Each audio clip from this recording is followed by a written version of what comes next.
What's going on, everybody? Good afternoon. Hope you guys are doing well today. And we've got ourselves a really fun new article over at ESPN from Brady Henderson. And I want to go ahead and take this video to go through it here. There's going to be a somewhat similar article released apparently early next week from John Boyle. But this is a slightly different take on a similar idea here. And I want to go ahead and go through it because the article is good and it gives us some insight into what the Seahawks were thinking throughout the NFL draft last week. So, for those of you who haven't seen it yet, basically, this whole article kind of captures the overarching strategy of the Seahawks in this 2026 draft. This video is sponsored by Prize Picks, and I find this to be compelling. In some places, they confirm my suspicions. In other places, they cast light on things that I didn't really think about. And whether or not their strategy pays off, we're just going to have to wait and see on. But let's go ahead and take a look at some of the overall points. I'm not going to go through every single sentence that gets written here, but I do want to go ahead and talk about this article at some length and try to drill down into what the Seahawks were doing here from Brady Henderson's perspective.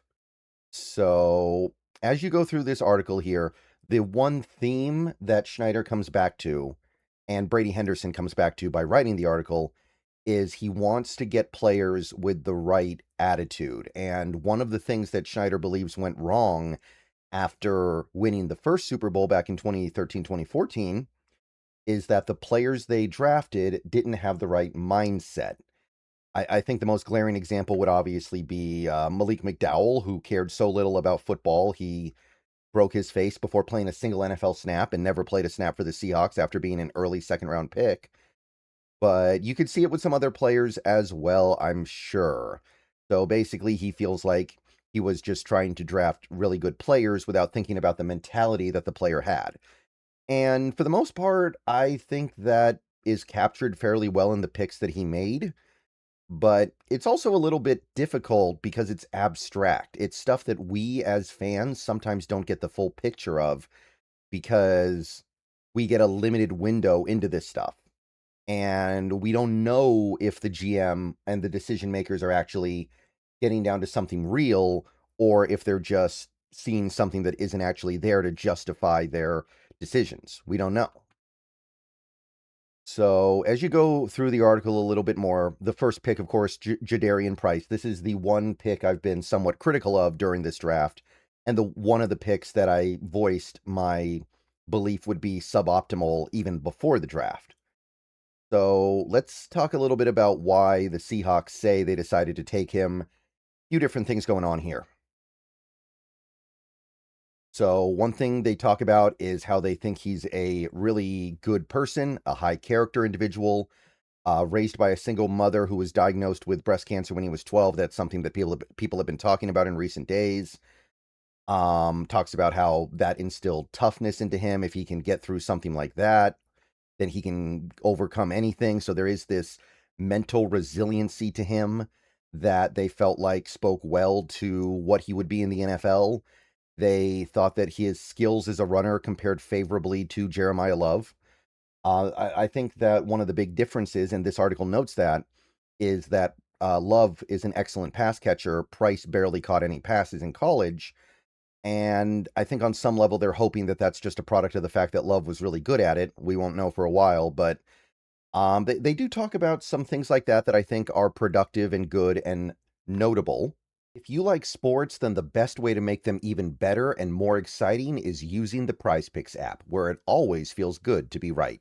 Prize Picks makes daily fantasy simple. Just pick more or less on your favorite players and build lineups with a few taps. Whatever sport you're into, and obviously we are now firmly into the NFL offseason, so we're all about baseball. We got some basketball, we got some hockey, whatever it is you like. Prize Picks gives you a fun way to stay locked in while you're watching. Definitely make sure to use the promo code HMA. Prize Picks is hooking up users with $50 in lineups after you play your first $5 lineup. If you use that promo code, that is HMA. I've had a great time on Prize Picks so far, so definitely get on over to it, check it out, and make sure to get your lineups. And don't forget about Team Picks, where you can pick winners, spreads, and totals on any major game. So download the app now, use HMA, and get on over to Prize Picks, where it always feels good to be right. And remember, always gamble responsibly. Now, there's also this little bit here about how Price showed loyalty by staying with Notre Dame, even though he could have gotten more money and more snaps on other teams, which, okay, I can kind of see that. But then it also says Price said he wanted to challenge himself to split reps with the best player in college football. That doesn't really make a lot of sense to me, honestly. I think you challenge yourself more by going to a team with a lesser offensive line and a lesser base of talent and get more action. Like, I don't know where that really comes from. To me, that's a little bit weird. I kind of get what he's trying to say, but I think that playing on a team where you're backing up Jeremiah Love and running behind that elite Notre Dame offensive line is not challenging yourself as much as it would be to go to a worse school with worse blocking where you would have to shoulder more of the load. So, yeah, I don't know if I buy it. And then we get into some of the mechanics of the pick itself. According to sources, the Seahawks' other top target was Chris Johnson. Johnson was gone by 32 anyway, so it doesn't really matter that much. I'm not here to really criticize that. Johnson was gone, so they could trade back a little bit with the Titans or Giants and probably pick up a little bit of extra draft capital and try to pick Price anyway. However, one thing that the article mentions is that they were scared that Price would be gone by that point because the 49ers, remember, the 49ers were there at pick 33. So if the Niners take Price, any trade back means you don't get him. And it is worth noting the 49ers did eventually reach pretty significantly for Kalon Black, another running back. So it is very possible that Price was going to be gone very, very soon if Seattle had passed on him. There was even some concern that Tennessee was going to take him at 31. So, okay, fine. But then they get into running back being Seattle's top need because they were so destitute at the position. They didn't have anything to really be excited about. Alani, Wilson, McIntosh, eventually Zach Charbonnet. It was a position that needed an injection of talent. And the apparently the Seahawks viewed Jonah Coleman and Mike Washington as day 3 caliber prospects, not even day 2 guys that could be utilized as a comfortable fallback. They didn't mention Coleman and Washington as potential day 3 fallbacks, but if you're talking about day 3, you are definitely getting into territory where it's like, well, that's a break glass in case of emergency. So, okay, fine. Again, my main criticism here is that part of the pick has nothing to do with the player. Part of the pick is now the circumstances of the roster. And I say again, the Seahawks did not have to be this destitute at the running back position going into the draft. I'm not saying they needed to re-sign Ken Walker. I'm not saying they needed to sign some other really expensive running back, but there were things they could have done to make it so they didn't feel completely pressured to take a running back, because what I'm seeing here is fear. And that's what I've been critical of in this draft. There was fear that Price would be gone. There was fear that there would not be a better running back or a equivalent or roughly equivalent running back to take before by the time the Seahawks picked again. There was fear that they would be destitute at the running back spot if they didn't get Price. And again, you're not talking about Price the player at that point. You're talking about Price filling a need that your roster has because of the way you decided to build the roster to this point. So, yeah. All right, so moving on from that, though, we get this Bud Clark stuff. So Henderson spends a little bit of time here. One thing that was called out here, and this is another thing that we as fans just don't get to know about. When Bud Clark was invited to team headquarters for a pre-draft visit, one of the, I think, top 30 visits that wasn't publicly reported, they got the sense that he would fit their culture really well. And one thing that Schneider talked about is sometimes these top 30 visits go poorly. Schneider told this really kind of amusing story about a player who was kind of complaining when he was there because he wanted to get out of there. That's not the kind of player that you're going to draft, even if you liked him beforehand. But Clark's visit went very well. They really liked the variety of things that he can bring. And they also thought he was highly competitive in a way that reminded them of Devin Witherspoon.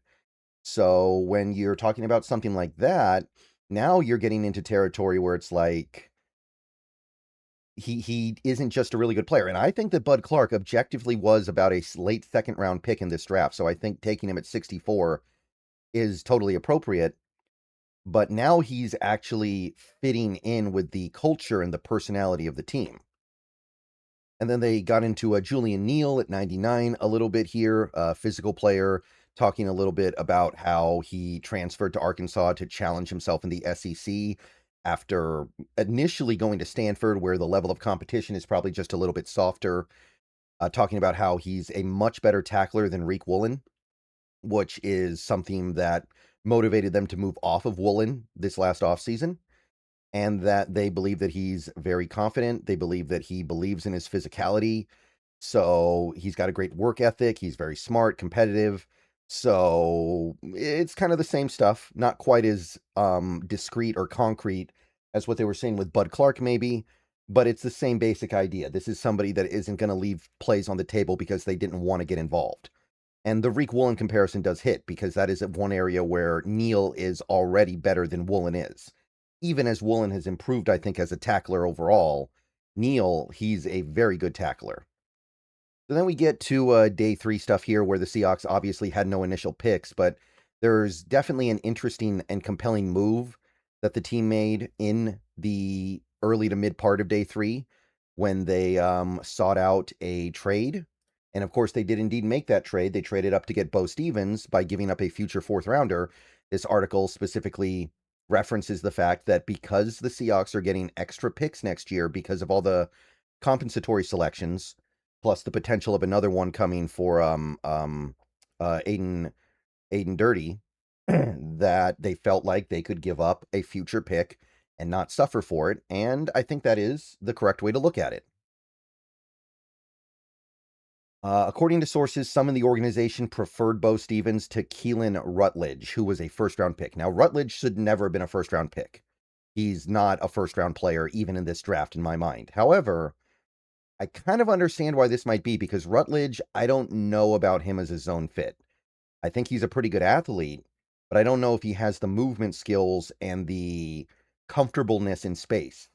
Stevens is the opposite. He's not a good athlete, but he's comfortable in space because he's done it his whole life. So I kind of could see why the Seahawks might value him more. There's also a little bit about how Stevens has dealt with anxiety and ADHD early in his college career, and they like that overcoming adversity stuff. And there's another part to this article, and this is something I may make talk about in a later video today. They do seem like, at least according to Brady Henderson here, and he is coming at this from an angle of I have inside info, the Seahawks think that he's a right guard, and they think he's going to push Anthony Bradford, which is something I was waiting for confirmation on because I wasn't sure. There was definitely a part of me that was like, yeah, maybe right guard, but also maybe left guard because that's mostly where he played. Maybe center because he's got the short arms, and maybe we trade Oluwatimi and then we have an opening at backup center. Maybe it's a little bit of everything, but this article does specifically call out right guard. So that may be the plan here, and I'm not against it. I do wonder if this means Christian Haynes is gone, but not that that really matters anyway because we've seen nothing from him. And yeah, that was about it for Stevens. Then we got a little bit on Emmanuel Henderson. Special teams in mind, which is kind of what I thought. I thought it was kind of obvious. Henderson's odds of making the roster in any capacity are low, but there's really no room for him as a wide receiver. So they like his ability to return and cover kicks, a la Derek Young, who we lost. So Emmanuel Henderson kind of becomes your de facto Derek Young replacement if he makes the team. Makes sense. There's also this paragraph here. The Seahawks had first round grades on about 15 players, according to a source. Lower than usual, but actually, I think in previous years, that number is not that much lower. I think that in previous years, you've seen numbers like 17 or 18. 15 is actually higher than what I've seen from a lot of people. Some people have said that John Lynch, and I know we shouldn't really care about what anything John Lynch has to say about the draft right now because they've kind of proven they don't know what they're doing. But John Lynch apparently had like 9 or 10. So this was not a good draft. And not just at the top, but also at the bottom. Schneider noted beforehand the lack of depth in later rounds. Now, they did do pretty well on day 3 by their own measure. They got Andre Fuller in the 7th round, even though they had a 5th round grade on him. And I can buy that 5th round grade. I didn't love Andre Fuller because I think he's mostly a press corner right now, but I know this team seems to like him, and I know there are other people that like him more than I did. And then you've got Eastern and Dansby, and this is specifically called out here in this article. These are two players the Seahawks were thinking about getting as undrafted free agents, but they thought it would be very unlikely they could get either player as an undrafted free agent because they're so deep at those two positions, neither player would probably really want to come here. One player that gets called out as someone that they wanted but could not get was Kendrick Law. Went 20 spots after Stevens in round 5. Apparently, they were trying to get him in maybe the 6th round with the pick they got Emmanuel Henderson with. Didn't happen. So that would be one of their targets that they missed on. And they also never got an edge rusher, which obviously we know about. We've talked about that. And one name that keeps getting dropped here that the Seahawks apparently really liked that they didn't get was R. Mason Thomas of Oklahoma. Somebody's going to have to explain that one to me because to me, I like R. Mason Thomas. I think he was worthy of being a 2nd round pick in this draft, but I don't see the fit at all. And maybe this is just an example of me not fully understanding what McDonald wants in his defense, and he's willing to incorporate different kinds of players into his defense. But I look at R. Mason Thomas and I see a pure edge rusher, just a speed guy off the edge who can get sacks, who's a good rusher, but he doesn't really play in the Mike McDonald way. McDonald wants guys who are bigger, stronger, typically have longer arms. Like, to me, R. Mason Thomas is like a Darrell Taylor type. And Darrell Taylor types have their place in this league, but I'm really surprised. There are multiple reports now coming out that the Seahawks really liked R. Mason Thomas and wanted him. Now, Derek Moore and Jyshawn Barham were also players the Seahawks liked. I can see that a little bit more. The R. Mason Thomas thing's throwing me for a loop, though, and it's making me question some things here because it seems like it's real. I don't know. I don't know what to think about that, but very interesting. The article mentions Dante Fowler Jr. continuing to be a player of interest for the Seahawks, probably a few others as well. But yeah, that's basically the long and short of it. Just wanted to go ahead and go through that. Thought it was a fun read, fun article. So let me know what you guys think about it. Let me know what you guys think about these insights. Do they work for you? Do they not work for you? Do they make you feel better or maybe even worse about these picks? I like some of it. I can get into some of it, but some of it's really hard because it's one of those things where you have this abstract notion that is really hard to confirm with the information you have access to. And there's some stuff here that I just plain kind of scratch my head at, but at the end of the day, I think the team did pretty well. So the result seems okay to me. All right. See you guys later. Go Hawks. Let me know what you guys think. More videos coming soon. That is The Draft by Brady Henderson with many reliable sources.